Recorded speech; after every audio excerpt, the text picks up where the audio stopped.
We start the movie by watching old documentary footage that sets a tone of mystery and intrigue. A United States Air Force commander explains that since 1947, they have received thousands of reports about UFOs from various sources, from civilians to military personnel. Then, Major Coe, author of the controversial Flying Saucers Are Real, appears on screen, insisting that people have indeed encountered extraterrestrial objects. He shares the impressive testimony of a pilot about a mid-air collision with a solid otherworldly object moving at an astonishing 500 kilometers per hour.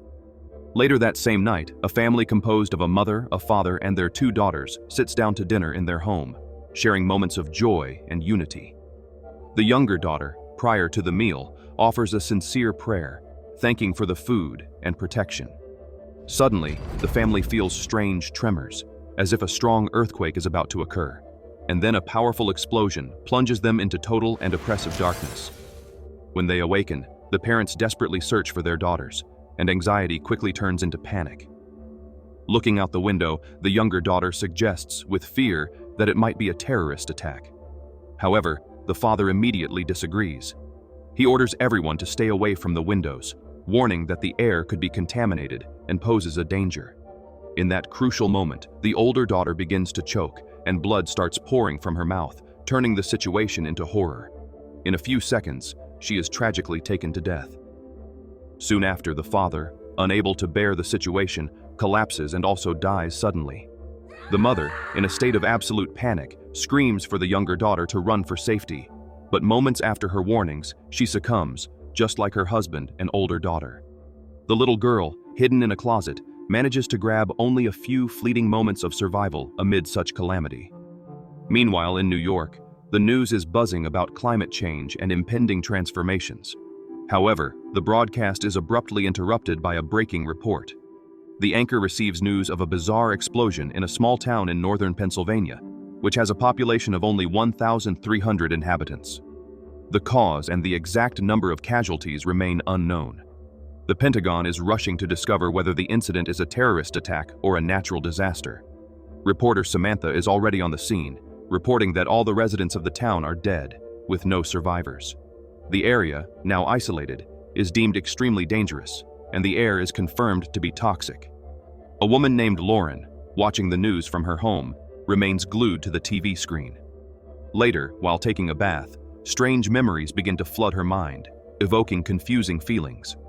Her relaxation is abruptly interrupted by a loud and persistent knock at the door. Upon opening it, military personnel from the United States Army urgently summon her to accompany them. They claim that the explosion in Pennsylvania is a matter of national security and need her expertise to understand what occurred. Upon arriving at the military base, she is introduced to Colonel Emmerich, who presents her to astrobiologist Santiago. He explains that a meteor the size of a baseball hit the town, but something is deeply wrong. A regular meteor could not have released a deadly gas that killed everyone in the area. They have never seen anything like this before, so the colonel decides they need to investigate the disaster site. The scientists prepare for the expedition, but the colonel pulls Lauren aside, expressing his concerns that something extraterrestrial might be at play. He knows she has written several books and harbors a deep belief in alien life. Later, Lauren and Santiago head to the disaster site, where the destruction is visible and impactful. On the way, he mentions he has read her book and shows pictures of his children, but Lauren remains silent, lost in her own thoughts and disturbing reflections. At the meteor impact site, they find an impressive crater. After inspecting the area, Santiago concludes there is nothing relevant there and regrets coming, but Lauren decides to photograph the crater and spots a peculiar small red sprout. Studying the plant closely, she lies down beside it and gently strokes it, feeling an inexplicable connection to that form of life. That night, back home, she examines the photo of the plant and decides to search the news for similar incidents. She finds a woman's account of a similar event in another town. In an interview, the woman describes a meteor strike that led to the town's lockdown due to contaminated air, resulting in countless deaths. Rumors mention a strange seed that grew into a tree, killing nearby animals, although the tree was eventually cut down. Shocked and alarmed, Lauren searches for the woman's name and discovers, horrified, that she was shot dead the next day. Dr. Maria and Dr. Ward perform an autopsy on Rob, a victim of the meteor explosion. Military personnel, scientists, and doctors observe with attention and fear. During the initial examination, Maria notices that the corpse's skin appears normal, almost alive. When they make the first incision, a strange silvery black liquid oozes out, only to retract back into the body, sealing the cut in a mysterious and disturbing manner. Suddenly, Rob rises on the table and becomes paralyzed. Seeing this scene, Ward flees in terror from the operating room. Director Karen McKnight attempts to maintain order, informs the revived man of his location, and asks him to raise his hand if he understands. He does not respond, remaining inert in a strange confusion. Maria stays behind and asks what to do. Karen suggests checking Rob's pulse. Cautiously, Maria finds no pulse. The skin is cold and there is zero blood pressure, an impossible condition for a living person. Suddenly, screams echo from afar, and it becomes clear that the other deceased have also come back to life. News of the dead rising quickly spreads like wildfire, and reporters swarm the military base, desperate for details. Minutes later, Lauren feels a strange unease taking hold of her being. Santiago tries to help, but she assures him that she is fine. Doctors examine the revived, showing them photos of their relatives, but they show no reaction. Meanwhile, the governor arrives at the base demanding answers. Why did only 49 out of 1,000 victims come back? Scientists advance with theories, suggesting that those closest to the epicenter of the explosion inhaled meteor particles, altering their bodies into something new and unknown. All others succumbed to the toxic gas permeating the environment, and it is extremely dangerous to be near the site without proper protective equipment. Lauren meets with the colonel and speaks about a similar explosion that occurred in 2013 in another town, which displayed identical symptoms. She is convinced that this is not a terrorist attack, but rather part of a larger and darker plan. The colonel, however, dismisses her, ignoring her concerns. At a briefing, military officials, politicians, and scientists listen to Karen's report.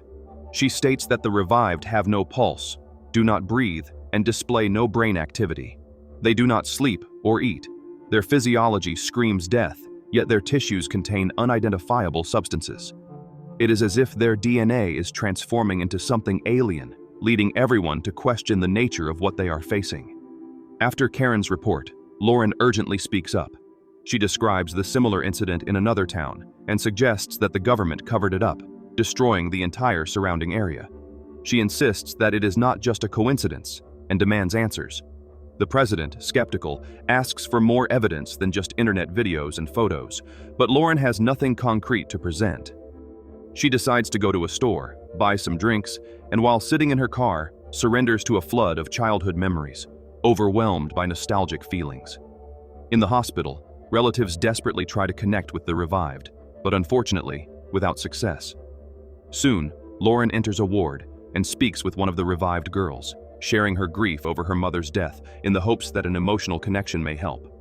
However, suddenly, the revived girl grabs Lauren's hand, shocking her and leaving her in a state of disbelief. Terrified, Lauren informs the colonel, insisting that this is closely tied to the mysterious sprout found at the meteor site. Santiago intervenes, comparing the situation to Muslims praying toward Mecca, noting that the revived instinctively face north toward the explosion site. The colonel sighs heavily and reveals they found a strange plant in a nearby area. The news shows a massive tree of unknown origin, which now generates great concern. Watching the screen, Lauren feels a strange mix of joy and dread, as if something deep is about to happen. A team of scientists in protective suits, along with Rob, heads toward the tree, heightening public interest and accentuating the tension in the air. They notice that the revived man near the tree begins to come alive, his eyes glowing a bright blue, attracting everyone's attention around. Rob decides to stay near the plant, claiming that the human environment is now deadly to him, and that his only refuge is the tree.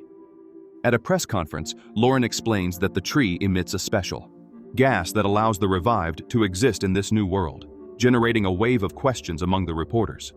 They inquire how the aliens reached Earth, and Lauren responds that wormholes can connect different worlds unexpectedly, shedding light on issues of life and death. After the press conference, Lauren's father visits her, and they have an awkward conversation about her childhood obsession with science and how her mother deeply worried about her pursuits and projects. Ignoring his words, Lauren asks how he is doing. He expresses regret and says he misses her. As he steps closer, she backs away with a heavy sigh, wishing things were different in their lives. He says goodbye and leaves, leaving a feeling of emptiness and disunity. The next day, the colonel informs Lauren that Rob wants to speak only with her, without the presence of the team. They tried to get him to talk to everyone, but it did not work. The colonel prepared a list of questions for her to uncover what this being is, where it came from, and what it truly wants.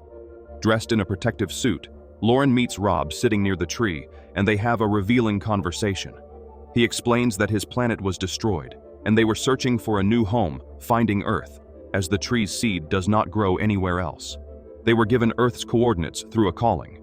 Curious and intrigued, Lauren asks who provided this information.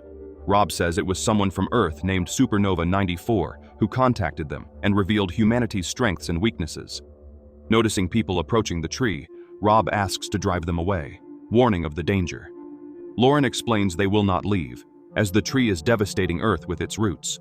Rob declares they are used to fighting and will not submit to a mere destruction. Using his supernatural abilities, he unleashes a wave of energy, causing people to scream in pain and lose themselves in a state of confusion. They go mad, attacking each other and firing weapons in desperation. Lauren and a few men manage to break free from Rob's influence, realizing together that the tree must be destroyed before it is too late. The military launches missiles at the tree, but they fail to hit, as the tree is surrounded by a protective dome, like an impenetrable shield.